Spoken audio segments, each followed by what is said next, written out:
Hi hello నమస్తే, welcome to Manjusudha andrology.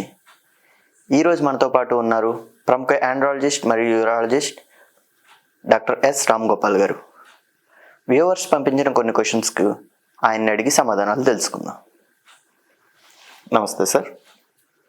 నమస్తే sir, మన వ్యూవర్స్లో చాలామంది అడుగుతున్నారు, ఇప్పుడు అంగస్తంభానికి షాక్ వేవ్ థెరపీ అని ఇస్తున్నారు కదా, అది ఎంతవరకు సురక్షితమంటారు?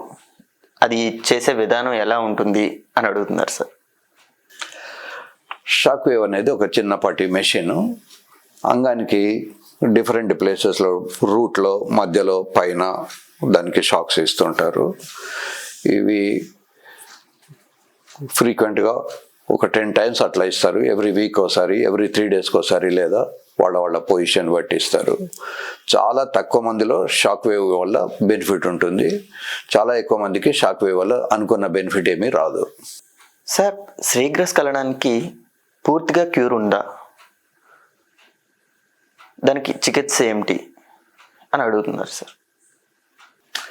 శీఘ్రస్ఖలనానికి ఒకటేమో లైఫ్ స్టైల్ చేంజెస్, రన్నింగ్ చేయడము, పెల్విక్ ఎక్సర్సైజ్ చేయడము ఒక పద్ధతి. స్టాప్ అండ్ స్టార్ట్ టెక్నిక్ అనేది ఒక టెక్నిక్ ఉంటుంది. అది మీరు డాక్టర్ని అడిగితే డాక్టర్ గారు ఎక్స్ప్లెయిన్ చేస్తారు మీకు.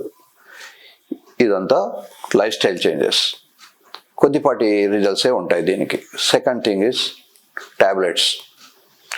మూడోది సర్జరీస్ కూడా 2-3 రకాలు ఉన్నాయి. ఒకటి డార్సల్ న్యూరెక్టమీ అనే ఒక సర్జరీ ఉంది. ఇది ఇమ్మీడియట్గా చేసుకొని వెళ్ళిపోవచ్చు.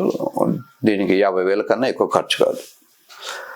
డెఫినెటివ్గా అసలు ఎటువంటి పరిస్థితుల్లో కూడా ఛాన్స్ ఉండద్దు ఈ సర్జరీ వల్ల అనుకుంటే, దానికి పినల్ ఇంప్లాంట్ సర్జరీ అనే సర్జరీ ఉంటుంది. ఆ సర్జరీ వల్ల 100% శీఘ్రస్ఖలనం అనేది ఉండదు. స్ఖలనం అయిన తర్వాత కూడా పినిస్ హార్డ్గానే ఉండిపోతుంది.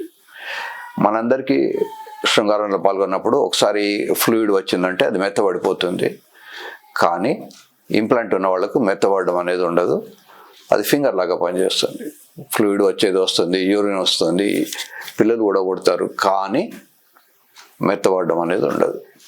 సో పర్మనెంట్గా 100% కావాలనుకుంటే పినల్ ఇంప్లాంట్ సర్జరీ. ఒక ఛాన్స్ తీసుకుందాం అనుకుంటే డార్సల్ న్యూరెక్టమీ. అసలు ఆ సర్జరీయే వద్దు అనుకున్నప్పుడు కొన్ని ఇంజెక్షన్స్ ఉంటాయి.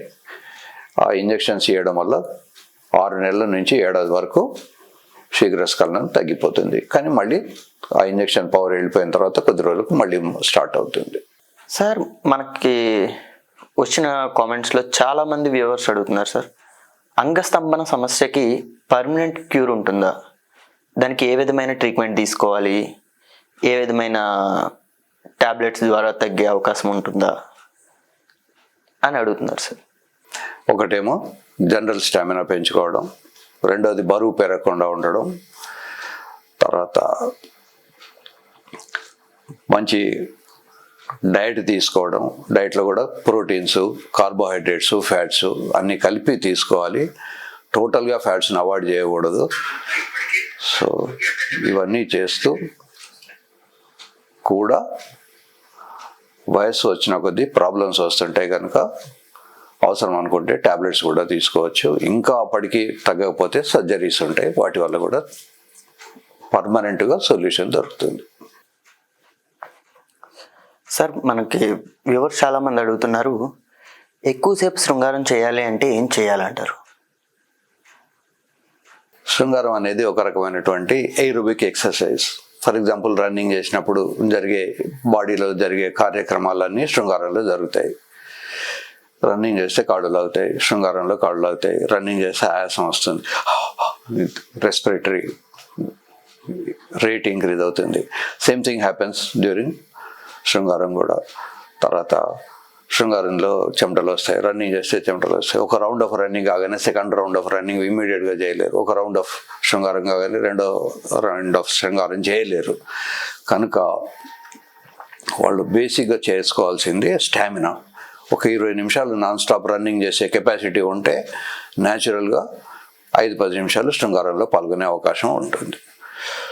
So basic question is stamina. రెండోది పెల్విక్ ఎక్సర్సైజెస్ అని ఉంటాయి, వీటిని కీగిల్స్ ఎక్సర్సైజెస్ అంటారు. ఇవన్నీ మీరు నెట్లో చూసుకుంటే ఎలా చేయాలనేది వాళ్ళు ఎక్స్ప్లెయిన్ చేస్తారో చేసుకోవచ్చు. మూడోది ఒబిసిటీ. మనిషి తక్కువ బరువు ఉన్నప్పుడు ఎక్కువ రన్ చేయగలడు, ఎక్కువ ఎఫిషియెంట్గా రన్ చేయగలడు. సో బరువు పెరగకుండా చూసుకోవాలి. ఇవన్నీ కూడా basic concepts. Okay, thank you sir, thank you so much. Thank you sir. మా వ్యూవర్స్ అడిగిన చాలా క్వశ్చన్స్కి మీరు చాలా చక్కగా ఆన్సర్లు చేసినారు. ధన్యవాదాలు. చూశారు కదండి, ఇది ఈరోజు ఎపిసోడ్. మళ్ళీ మరిన్ని ఇంట్రెస్టింగ్ టాపిక్స్తో మీ ముందుకు వస్తుంది మంజుసుధా ఆండ్రాలజీ.